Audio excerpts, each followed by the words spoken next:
पुरानी पेंशन अर्थात ओपीएस बहाली की मांग को लेकर सैकड़ों की संख्या में सरकारी कर्मचारी रविवार को रेवाड़ी शहर की सड़कों पर उतरे। संविधान निर्माता बाबा साहेब डॉक्टर भीमराव अंबेडकर की प्रतिमा पर पुष्प अर्पित करने के बाद धारवेड़ा चुंगी, झज्जर चौक, रेलवे रोड सहित शहर में रोष मार्च निकालने के बाद शहर के राव तुलाराम स्थित शहीद मेमोरियल पर पुष्प अर्पित कर सरकार को चुनौती दे डाली। कर्मचारियों ने एक स्वर में कहा कि पुरानी पेंशन उनका अधिकार है, सरकार ने जल्द ही उनकी मांग को पूरा नहीं किया तो इसका खामियाजा भुगतना पड़ेगा। उन्होंने यह भी कहा कि 2024 चुनाव में जो भी पार्टी उनको पुरानी पेंशन देने का वादा करेगी उसका ही समर्थन किया जाएगा। उन्होंने यह भी कहा कि सरकार की हर दर्दमिता के खिलाफ कर्मचारियों में गुस्सा है। अब आपको दिखाते हैं किस तरह से रेवाड़ी शहर में सैकड़ों की संख्या में सड़कों पर उतरे कर्मचारियों ने सरकार को आड़े हाथों लिया। क्या नाम है जी आपका? मैं जितेंद्र यादव, जिला प्रधान पेंशन बहाली संघर्ष समिति रेवाड़ी। आज जो ये मार्च निकाल रहे हो, की विरोध कर रहे हो, क्या पूरा एमओ है? आज का आक्रोश मार्च पूरे हरियाणा में सभी जिला मुख्यालयों पर निकाला जा रहा है। सरकार की हठधर्मिता के खिलाफ हम सब आंदोलनरत हैं। पिछले 5 वर्ष से हम अपनी पुरानी पेंशन व्यवस्था बहाल कराने की मांग कर रहे हैं, लेकिन सरकार के कानों पर इस मामले में जू तक भी नहीं रह रही है। पहले भी आपने बहुत बड़ा प्रोटेस्ट किया था उस दिन सैनिक का रूप, पहले काफी दिनों से चल रहा है आपका पुरानी पेंशन हो नहीं, क्या लगता है क्या कारण है? पुरानी पेंशन पाने के लिए हर कर्मचारी सजग है, सभी बढ़ चढ़कर हिस्सा लेते हैं। 19 फरवरी को भी लाखों की संख्या में कर्मचारी पंचकुला जुटे थे, लेकिन सरकार ने कि मात्र 5 से 10 हजार कर्मचारी पेंशन चाहते हैं और कर्मचारी पेंशन नहीं चाहते, ये कहकर के अपना बचाव किया। सरकार बार बार मीटिंग बुलाती है, अपने अधिकारियों के मार्फत कहलाती है कि एनपीएस में ये फायदे हैं, ओपीएस में ये फायदे हैं। हम सरकार से पूछना चाहते हैं कि यदि नेशनल पेंशन स्कीम इतनी अच्छी है तो आपके विधायक और आपके मंत्री क्यों नहीं एनपीएस के घेरे में आ जाते? नहीं लगता क्या सरकार मान क्यों नहीं रही? क्योंकि इतना बड़ा प्रोटेस्ट हर जगह काफी पुरानी चल रही है, मान क्यों नहीं रही, क्या कारण लगता है? ये सरकार की हठधर्मिता है। यदि सरकार ओपीएस लागू करे तो सरकार के पास कर्मचारियों का हजारों करोड़ रुपया आ जाएगा, जिससे सरकार भी अपने जो भी उसको काम करने हैं सभी काम अपने अच्छे ढंग से सरकार भी निपटा सकती है। अगली क्या रणनीति? धरना प्रदर्शन तो आप तो चलता ही आ रहा है, आगे मतलब ठोस रणनीति क्या है? मतलब जिस तरह सरकार के अगला वर्ष चुनावी वर्ष है, यदि वर्तमान सरकार इस बारे में कोई सटीक निर्णय नहीं लेती है तो फिर कर्मचारियों को निर्णय लेना होगा। कर्मचारी वो सरकार बनाएंगे जो सरकार कर्मचारियों को पुरानी पेंशन देगी। आज जो प्रोटेस्ट में कहाँ से कैसे क्या कर रहे हैं? आज का बाबा साहेब भीमराव अंबेडकर जी की प्रतिमा पर पुष्पार्पण करके इसके बाद धारवेड़ा चुंगी, झज्जर चौक, रेलवे रोड होते हुए राव तुलाराम पार्क में शहीदी स्मारक पर पुष्पार्पण करके मालार्पण करके आज के इस कार्यक्रम की समाप्ति होगी। अश्विनी कुमार धानीवाड़ा। क्या जो आज रोज मार्च निकाल रहे, क्या पूरा मामला है?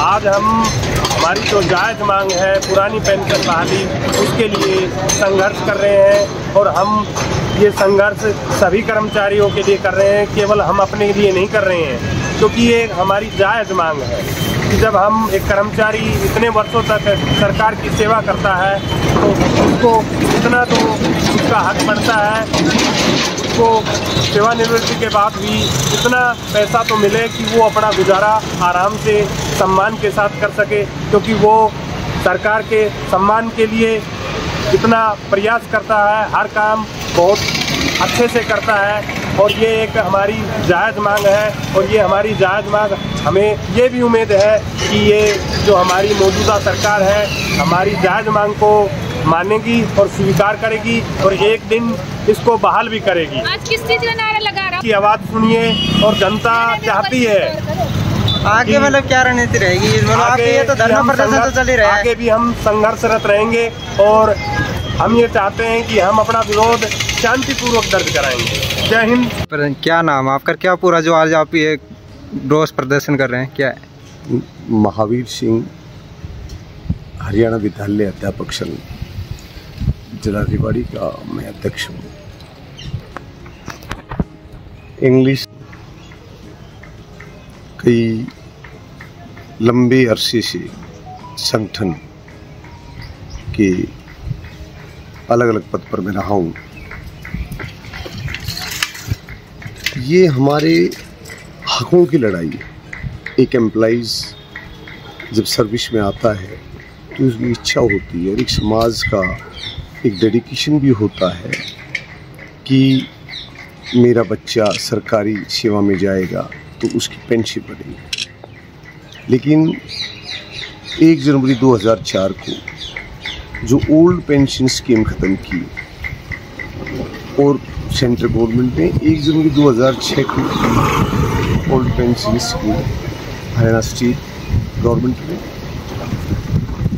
सर्व कर्मचारी संघ का, हरियाणा विद्यालय अध्यापक संघ का पहले से ही ये एजेंडा रहा है कि इस ओल्ड पेंशन नीति को सरकार लागू करे, क्योंकि बुढ़ापे का ये सहारा माना जाता है। जब बुढ़ापा पेंशन लागू कर रखी है तो सरकार पेंशन, एक इंसान अगर इस एनपीएस में आता है तो वो अगर 1 लाख रुपए लेता है, जब वो रिटायर होता है तो उसे 5,000 रुपये पेंशन मिलती। 5,000 में तो दैनिक खर्चे भी नहीं चलते। कुछ नहीं, केवल एक ही मांग है कि ओल्ड पेंशन नीति लागू करे ताकि युवाओं को और जो सर्विस में हैं या सर्विस में से चले गए उनको इनका बेनिफिट मिल सके और सामाजिक उनकी सुरक्षा हो सके। पोस्टें ख़त्म की जा रही हैं, सरकारी उपक्रमों को बेचा जा रहा है, कहीं नई शिक्षा नीति लाई जा रही है, कहीं प्राइवेट स्कूलों में पढ़ने के लिए सरकार पैसा दे रही है। ये सब ड्रामे हैं। इन ड्रामों से दूर और हरियाणा विद्यालय अध्यापक संघ अपने कर्मचारियों के हितों के लिए संघर्ष के लिए तैयार है। आज रोड पर है, सर्व कर्मचारी संघ रैली करेगा। कर्मी अनशन सरकार हरियाणा विद्यालय अध्यापक संघ शुरू कर रहा है। तबादला नीति जैसे टीचर्स की है या कर्मचारी, खासकर टीचर्स पे मैं बोलूँगा, कर्मचारी सारे ही वर्ग, कोई भी कर्मचारी हरियाणा गवर्नमेंट का है उसको ओल्ड पेंशन नीति का लाभ मिले। ये नहीं बात है। ये मांग तो आपकी बहुत पुरानी ही चलती है, आप सरकार आप मान रही, क्या लगता है मतलब मांग क्यों? आप धरना प्रदर्शन काफ़ी चलता आ रहा है, रैली चल रही है, आपकी मांग नहीं रही सरकार, क्यों, क्या करना है? कारण है कि इनको अपनी पेंशन चाहिए।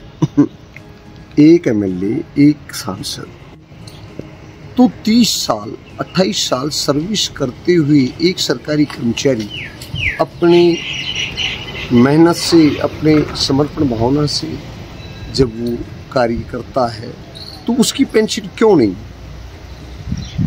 कारण ये क्योंकि सरकार को पता नहीं, सरकार की जो भी इनके विरोध बोलती है उनको दबा दिया जाएगा।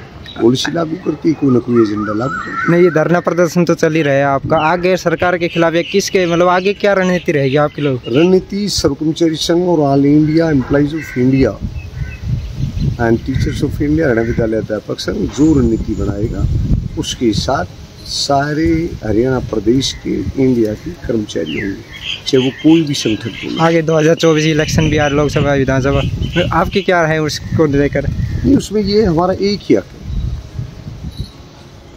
पोस्टें बचाई जाए, पोस्टें क्रिएट की जाए और ओल्ड पेंशन नीति लागू की जाए। ये मेन एजेंडा है हमारा।